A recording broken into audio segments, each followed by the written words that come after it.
Tātad 2022. gada otrās daļas uzdevuma risināšana. 28. uzdevums. Atrisini nevienādību. Tā kā tā ir daļveida nevienādība, šeit ir divas risināšanas metodes. Manā gadījumā tiek izmantota intervālu metode. Tā ir diezgan īsa un, manuprāt, ja ietrenēties, tad arī diezgan vienkārša. Otra metode ir sistēmu metode, ja, un sistēmu metode balstās, es ar to nekad neizmantoju, jo tā ir pārāk laikietilpīga, manuprāt, bet pastāstīšu ideju. Ja nu jūs atcerēsieties kaut ko no savām mācību stundām, ka jūs esat tā risinājuši. Sistēmu metode balstās uz to, ka tā kā mums ir daļa, un šīs daļas rezultāts ir mazāks par 0 jeb negatīvs, sanāk, ka vai nu augša bija pozitīva un apakša negatīva, ja, un izdalot mēs ieguvām negatīvu vērtību, vai arī otrādāk. Augša bija negatīva un apakša bija pozitīva, ja, un tādā gadījumā mēs arī varam iegūt negatīvu vērtību. Ja. Un tas nozīmē, ka vajadzētu sastādīt divas sistēmas, balstoties uz šo te ideju. Augšai jābūt pozitīvai, tātad 1 - 4x kvadrātā pozitīva un 3x plus 3 negatīva. Vienu sistēmu būtu jāatrisina un attiecīgi to pašu ar pretējām zīmēm. Tātad atrisinot šādas sistēmas, apvienojot pēc tam gala atbildes, mēs iegūtu šīs nevienādības atrisinājumu. Ja? Bet es pastāstīšu tomēr sīkāk par intervālu metodi. Uz ko balstās intervālu metode? Viss vienkārši. Mēs paņemam augšu un pielīdzinām to nullei. Paņemam apakšu, it kā pielīdzinām to nullei, bet pasakām, ka apakša jeb saucējs nevar būt vienāds ar nulli, jo dalīt ar nulli nedrīkst. Sanāk, ka mums ir izveidojies vienādojums. Šajā gadījumā tas ir kvadrāta vienādojums. Atrisinam to, atceramies, ja x kvadrātā vienāds ar kaut ko, tad x-am būs divas vērtības, viena pozitīva, otra negatīva. Atrisinam otru vienādojumu. Šis vienādojums ir lineārs, vēl vienkāršāk tiek atrisināts. Tātad mēs esam ieguvuši kopā 3 saknes. Tātad šeit ir x1, x2 un šeit ir x3. Ko mēs tālāk darām ar šīm saknēm? Mēs attēlojam tās uz skaitļu as. Tātad, protams, kā augošā secībā no mazākā uz lielāko. Tātad vismazākā sakne ir -1, pēc tam -1 otrdaļa un 1 otrdaļa. Pievērsiet uzmanību, ka mani punkti ir tukši. Ja? Ja man šeit būtu, pieņemsim, mazāks vai vienāds, tad šis punkts vienalga -1 paliktu tukšs, tāpēc, ka apakša nevar būt vienāda ar nulli, nekādā gadījumā. Ja? Un tāpēc visi rezultāti, visas saknes, kas attiecas uz saucēju, vienmēr būs tukši. Bet šos tad man vajadzētu aizkrāsot. Ja? Bet šos es aizkrāsotu. Intervālu metode ir tās niansītes, kuras ir jāievēro, bet citādi ir ļoti forša metode. Tā, labi. Ko mēs darām tālāk? Tad, kad mēs esam uzzīmējuši skaitļu asi un atlikuši punktus. Mēs caur šiem punktiem zīmēsim grafikus. Kādus grafikus? Mēs iztēlosimies, ka tas bija nevis vienādojums, bet funkcija y vienāds 1 - 4x kvadrātā, y vienāds 3x plus 3. Sāksim ar šo 3x plus 3. Mēs saprotam, ka x ir pirmajā pakāpē, tātad tā ir lineāra funkcija, lineāras funkcijas grafiks ir taisne. Tātad mēs caur punktu, kas ir šī vienādojuma sakne, tātad caur -1 zīmējam taisni. Taisne var būt šāda, kā mūsu gadījumā augoša, bet var būt arī šāda, uz leju dilstoša. No kā tas ir atkarīgs? Tas ir atkarīgs no koeficienta pie x vērtības. Ja? Tātad, ja koeficients šis skaitlītis ir pozitīvs, tad taisne aug. Ja būtu negatīvs, tad taisne diltu. Labi, tāda taisne ir uzzīmēta, bet šī funkcija y vienāds 1 - 4x kvadrātā, tā ir kvadrāta funkcija, kuras grafiks ir parabola. Un parabola mums var būt vai no ar zariem uz leju, kā manā gadījumā, vai no ar zariem uz augšu. Un es, ja jūs varat pievērst uzmanību, arī biju neuzmanīga, steidzos risinot un sākumā uzzīmēju nepareizu parabolu. Lai uzzīmētu pareizi parabolu, ir jāskatās uz koeficientu pie x kvadrātā. Ja tas ir pozitīvs, tad parabola mums būtu lūk šāda, kā manā pirmajā gadījumā, ar zariem uz augšu. Bet tā kā mums ir -4, tātad negatīvs koeficients, tad parabolas zari tiek zīmēti uz leju. Esam uzzīmējuši. Un tad mēs novērtējam katra grafika zīmi uz šīs te skaitļu as. Ko nozīmē novērtēt grafika zīmi? Un kāpēc šeit ir tik daudz plusu un mīnusu? Jo mūsu saknes ir sadalījušas, nosacīti sakot, ir sadalījušas 1, 2, 3, 4 intervālos mūsu skaitļu asi. Sākumā mēs apskatām šo intervālu. Taisne šajā intervālā ir kāda? Atrodas zem x as, tāpēc tā ir negatīva. Un ja mēs paturpināsim parabolu, parabolas zars arī atradīsies zem x as, ja? Tas ir zem un tas ir virs, tāpēc arī ir negatīva. Un mīnusu dalot ar mīnusu rezultātā iegūstam plusu, un tā ir gala atbilde. Ejam uz nākamo intervālu, tātad no -1 līdz -1/4. Taisnīte šeit ir virs x as, mēs redzam, tāpēc plus. Bet parabola ir zem x as, tāpēc mīnus. Un attiecīgi, mīnusu dalot ar plusu vai otrāk nav svarīgi, mēs iegūstam mīnusu. Un tā mēs novērtējam katrā intervālā. Šeit mēs redzam, ka gan parabola, gan taisne ir virs x as, tāpēc plusi un plusi. Un pēdējā intervālā parabola atrodas zem x as, taisne virs x as, tāpēc mīnus plus, un rezultātā ir mīnus. Un šīs informācijas mums pilnīgi pietiek, lai nolasītu gala atbildi, un pēc kā mēs vadāmies. Lai nolasītu gala atbildi, pierakstītu, mēs skatāmies uz sākotnēji doto nevienādību. Mazāks par 0, tas nozīmē mīnusi. Tātad man ir vajadzīgi tie intervāli, kur gala rezultātā man sanāca mīnusi. Tas ir šīs intervāls, ja? Un šīs intervāls, tātad no -1 līdz -1/4 un no 1/4 līdz plus bezgalībai. Lūk, tāda ir tā intervālu metode. Droši varat nākt trenēties vēl vairāk par šiem te nevienādību risināšanu, vai arī, ja gribat iepazīt sistēmu metodi atkārtot, arī varam individuāli pastrādāt. 29. uzdevums.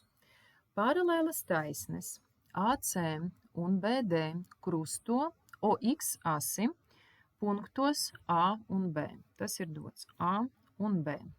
Bet OY asi punktos E un ir dotas punkta E koordinātes 0-3 un F ar koordinātām 0-6.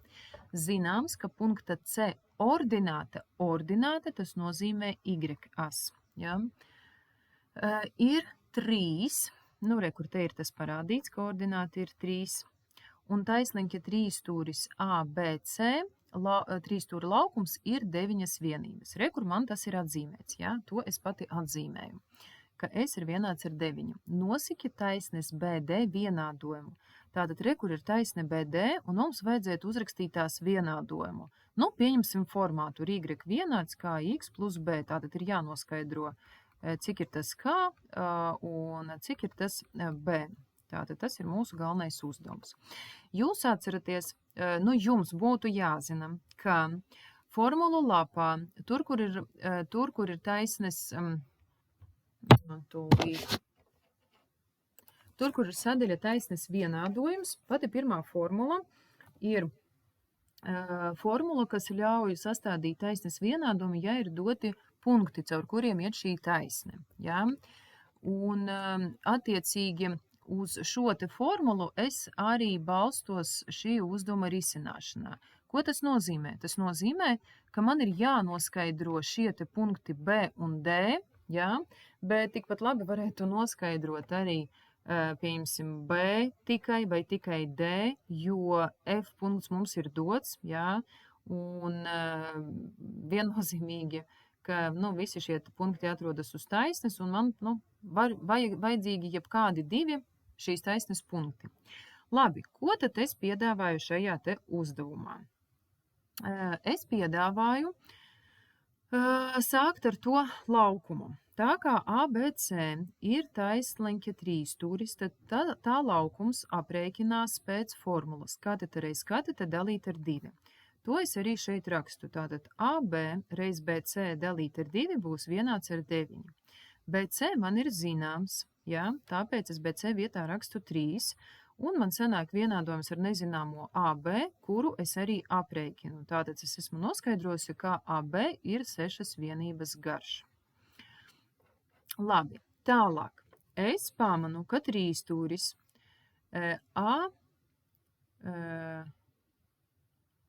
OE, kur ir O, es ieliku tur, kur ir koordinātu krustpunkts, ieliku burtu O. Tātad AOE ir vienāds ar trīsstūri ACB. Un rakstu LML. Ko tas nozīmē? Šeit es arī uzrakstīju atsevišķi vienādības un līdzības pazīmes.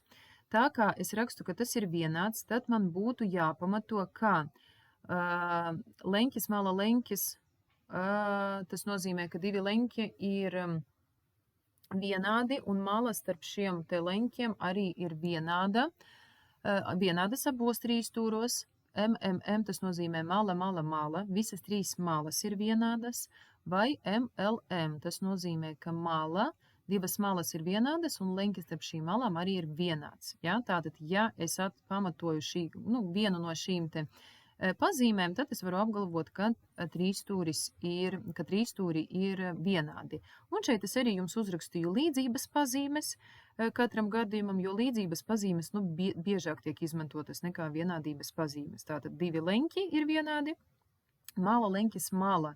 Šajā gadījumā malām jābūt proporcionālām. Jā, pieņemsim, viena mala 2, otra 4. Tādā ziņā, jā. Un mala. Tātad visas trīs malas ir proporcionālas. Labi, es rakstu, ka šie trīsstūri ir vienādi, balstoties uz pazīmi leņķis, mala, leņķis. Kāpēc? Tātad skatāmies. OJ vienāds ar BC. Piekrītat? Tātad šeit bija dots, ka ir 3 vienības, un šeit tātad mēs redzam, ka arī ir 3 vienības. Labi. Tātad leņķis O ir vienāds ar leņķi B, un tas ir 90 grādi. Tātad šeit man ir 90, un šeit man ir 90. Labi, un tad leņķis OAE ir vienāds ar leņķi CAB kā krustleņķim, ja? Jo viņi ir krustleņķi, un krustleņķim vienmēr ir vienādi. Un no šejienes arī izriet, ka leņķis OJA būs vienāds ar leņķi BCA. Ja? Tātad man šeit ir atzīmēts. Tā kā divi leņķi ir vienādi, tad, protams, ka arī trešais leņķis būs vienāds. Ko man tas dod? Es izsicinu, ka OA ir vienāds ar AB, un tas ir vienāds ar 6. Sanāk, ka arī šeit ir 6 vienības. 6 plus 6, un sanāk, ka punkta B x koordināte ir 12, 0. To es arī rakstu 3. punktā. Tālāk, OA vienāds ar ED. Ja trīsstūri ir vienādi, tad, protams, OA ir vienāds ar JD. Tas ir redzams pēc šī te zīmējuma, ja? Ka šie te garumi ir vienādi. Un sanāk, ka punkta D koordināte ir 6 un -3. Bet to punkta D koordinātu varētu arī nemeklēt. Varētu paņemt punkta F koordinātu un ielikt attiecīgi formulā. Katram gadījumam uzrakstīšu arī formulu. Ja es rakstu, ka var izmantot arī punktu F. Es nedaudz pārcentos. Formula izskatās x mīnus x1, x2 mīnus x1, y mīnus y1, y2 mīnus y1. Tātad noteikti x, y vietā mēs neko nerakstām, tur arī būs x, y, ja? Bet kurš jums būs pirmais punkts, kurš jums būs otrais punkts, galīgi nav no svara. Ja? Galvenais, tas, kas jums ir pirmais, viņš būs šajā un šajā vietiņā, šajā un šajā. Tas, kas ir otrais, tātad būs tikai šeit un šeit. Nu, ņemot to vērā, mēs ievietojam visas mūsu vērtības formulā, un izmantojot proporcijas īpašību, tātad pa diagonāli sareizinām, ja? -3 es reizināšu lūk ar šo, ar x - 12, un y es reizināšu ar -6, un to visu pielīdzinu. Rezultātā sanāk skaists vienādojums ar virziena koeficientu. 0,5. Uzdevums ir atrisināts. Ejam pie nākamā uzdevuma. 30. uzdevums. Punktā A, kur ir punkts A, novērotais, kur ir arī novērotais cilvēciņš stāv, torņa daļu CD, kur ir CD, redz 43 grādu leņķī. Tātad viss jau ir uzzīmēts, bet neko zīmēt nevajag. Ja pietuvojas tornim par 100 metriem, tas nozīmē, ka viņš nokļūst šajā te punktā B, 75 grādu leņķī. Tad viņš jau redzēs to torņa augšdaļu 75 grādu leņķī. Zināms, ka torņa daļas DJ, tas ir attālums no novērotāja acu līnijas līdz zemes virsmai. Nu, viss ir uzzīmēts. Kur ir novērota acu līnija, tātad no punkta D līdz E līdz zemes virsmai. Garums ir 1,5 metri, un mums ir jāprēķina torņa CE garumu. Tātad torņa CE garumu. Nu, un šeit arī daudz kas pateikts par starprezultātu nopaļošanu. Ja esiet ļoti uzmanīgi, tas ir ļoti svarīgi, lai nezaudētu punktus. Nu, labi, tātad es rakstu, ka mums ir jāprēķina CE. Un piedāvāju sākumā apskatīt 3 stūri A1, tātad šeit man ir A1, tur, kur ir cilvēka galva, D un C. Protams, ka tas ir taisnīgi 3 stūris. Kas man par to ir zināms? Man ir zināms, ka A1, B1 ir vienāds ar šo te attālumu AB, un tas ir 100 metri. Un attiecīgi D, B1 es apzīmēšu A ar X, ar nezināmo. Nu, jā, tagad es sāku domāt, ka man šeit ir tangensi izmantoti, bet ok, mēs tūlīt uzrakstīsim bez tangensiem, jo jums tie, nu, tā kā nav obligāti jābūt zināmiem, ja? Tā kā man ir jānosaka tas torņa garums CJ, ja? Nu, tad tāpēc es arī izmantoju to tangensu, zinot to A1D garumu. Nu, bet mēs apskatīsim to pirmo punktu, ne ar tangensiem, ja, varbūt, nu, davaici tā. Tie, kuri ļoti labi māk strādāt ar tangensiem, jūs droši varat apskatīt arī šo gadījumu, bet es tomēr, nu, pamēģināšu risināt, kā tas izskatītos, nu, bez tangensiem. Okay? Tātad, pirmais punkts būtu. Ja jau es esmu piedēvējusi visus lielumus, tātad šeit man ir 100 metri, šeit man ir X, un man ir zināmi 43 grādi, tad es izmantošu kosinusu. Tā kā 43 tas ir pieliņķis lūk šai te malai, tāpēc es izmantošu kosinusu 43 grādiem, un tā būs piekatete, tātad A1D dalīt ar hipotenūzu A1C. Un no šejienes es varu izteikt, ar ko vienāds A1C, ja? Jo it kā A1D man ir dots. Tas būs vienāds ar A1D dalīt ar kosinus 43 grādi, un tas nozīmē, ka A1C būs A1D vietā, es rakstu 100 plus X dalīt ar kosinus 43 grādi. Tas ir pirmkārt, bet es varu tagad dabūt arī CD garumu. Ja? Tagad es varu dabūt arī CD garumu. Lai dabūtu CD garumu, man būs jāizmanto sinus 43 grādiem. Un tas būs CD dalīt ar A1C. Un no šejienes izsakot CD, sanāk, ka tas būs A1C reiz sinus 43 grādiem. A1C man jau ir tā kā rekur atrisināts, ja? Tas ir 100 plus x dalīt ar kosinus 43 grādiem un vēlreiz sinus 43 grādiem. Tātad, es esmu dabūjusi, ka CD ir vienāds lūk ar šo te. Bet starp citu, šajā te brīdī jums varētu parādīties kosinus nevarētu, tūlīt es paskatīšos, pārliecināšos formulu lapā. Nevarētu, viss tā arī paliekam. Jums nav šo formulu, tas jau ir augstākajā līmenī es ielīdu. Tātad mēs esam aprēķinājuši CD garumu. Bet mēs to nezinām, jo tur ir kaut kāds x. Un tagad mēs izmantosim trīsstūri. CDB1, tātad trīsstūrī CDB1, kas arī ir taisnīgie trīsstūris. Tagad visu to pašu kosinusu un sinusu mēs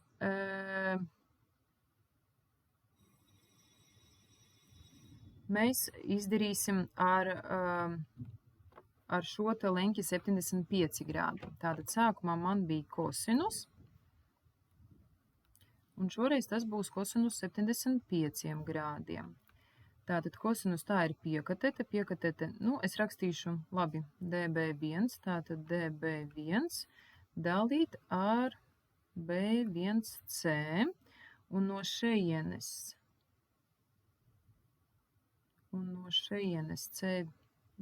CB1C man būs vienāds ar ko? Ar dB1 dalīt kosinus 75 grādi. Un dB1 man ir zināms, mēs viņu apzīmējām ar x, tāpēc tas būs x dalīt ar kosinus 75 grādi. Līdzīgi tātad sinus 75 grādi. Sinus 75, tas jau būs CD dalīt ar B1C, un no šejienes mēs izsakām CD, un tas būs B1C reiz sinus 75 grādi, un B1C vietā man jau ir cita izteiksme, tātad x dalīt ar kosinus 75 grādi reiz sinus 75 grādi. Tātad, ko es esmu ieguvusi? Es esmu ieguvusi no vienas puses, ka CD man ir vienāds, tātad CD ir vienāds lūk ar šo, un tas pats CD ir vienāds lūk ar šo. Tas nozīmē, ka nākamajā darbībā, tātad 5. darbība, es varu abas šīs izteiksmes pielīdzināt savā starpā, jo tie izsaka vienu un to pašu garumu. Tātad 100 plus x dalīt ar kosinus 43 reiz sinus 43 grādi ir vienāds ar x kosinus 75 grādi reiz sinus 75 grādi. Un no šejienes man būtu jāizsaka, ar ko ir vienāds tas x. Protams, ka te izskatās ar tangenciem būtu daudz vienkāršāk, jā, jo nav nekādu daļu ar tangenciem, jo tur ir pretkatete dalīt ar piekateti un viss aiziet daudz ātrāk. Šeit mēs tagad skatīsimies, kas mums sanāk. Tā, mēs augšiņas, šitos 100 plus x sareizināsim ar sīnusu, un šo x sareizināsim ar šo sīnusu. Es laikam pavirzīšos varbūt šeit, jā, turpināšu šeit risināt. Tātad man sanāk, ka 100 sinus 43 grādi plus x sinus 43 grādi dalīts ar kosinus 43 grādi vienāds x sinus 75 grādi un kosinus 75 grādi. No tā visa man ir vajadzīgs x, ja? No tā visa man ir vajadzīgs x, tāpēc es laikam tomēr sataisīšu tagad tā. Tagad katru šo te saskaitāmo es dalīšu ar kosinus 43. Sanāk, ka man būs 100 sinus 43 grādi dalīt ar kosinus 43 grādiem plus x sīnus 43 grādi dalīt ar kosinus 43 grādiem, un tas viss ir vienāds ar x sīnus 75 grādi kosinus 75 grādi, un man x jādabū vienā pusē. Tāpēc es lūk šo te x pārnesīšu pa labi, bet rakstīšu tos visu pa kreisi. Tātad x sīnus 75 grādi, kosinus 75 grādi, mīnus x sīnus 43 grādi, kosinus 43 grādi. Nenormāli. Es domāju, ka tāda uzdevuma noteikti nebūs. Ja? Jo tangensus jums tiešām tā kā nav obligāti zināt, ja? Bet ar tangensiem tas risinās daudz vienkāršāk, ar sinusiem, kosinusiem, nu kaut kāds vājprāts sanāk. Labi, bet ejam tālāk. Tā, pie kā es paliku? Aha, un šeit man palika 100 sinus 43 grādi dalīt ar kosinus 43 grādi. Tā. Un šeit es varu iznest x pirms iekavas, un man paliks sīnus 75 grādi, kosinus 75 grādi mīnus sīnus 43 grādi dalīt kosinus 43 grādi. Un tas viss ir vienāds ar 100 sīnus 43 grādi, kosinus 43 grādi. Un, lai uzrakstītu, ar ko ir vienāds x, man labā puse ir jāizdala lūk ar šo te. Tātad sanāk, ka x ir vienāds 100 sīnus 43 grādi dalīt ar kosinus 43 grādi, un to visu es dalu ar sīnus 75 grādi, kosinus 75 grādi, mīnus sīnus 43 grādi dalīt ar kosinusu 43 grādi. Tā,